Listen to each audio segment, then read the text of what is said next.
Everyone, welcome back to this channel. In this tutorial, I will show you one of the brand new pets from the latest Grow Garden 2 Fall Harvest update, the wolf.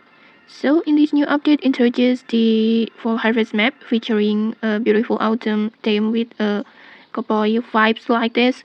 And as you explore the map, you will have a chance to find several new pets including the wolf. And this wolf is a mythic pet, so it's a pretty rare random spawn, and if you're lucky enough to find one, you can purchase it for 1.5 millions.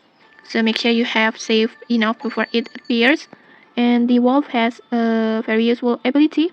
It will prowl around your garden and summons a pack of wild animals whenever the moon rises. And this will give you a chance to see rare pets appear in your garden, making it a great pet to have. And in here, unfortunately, I can't show the ability in actions yet because I haven't been able to buy the wolf. My full harvest currency isn't enough yet, and it hasn't spawned on my map either. And okay, that's all for this quick tutorial. If you found this helpful, don't forget to like, comment, and subscribe for more tutorials. Thanks for watching, and see you.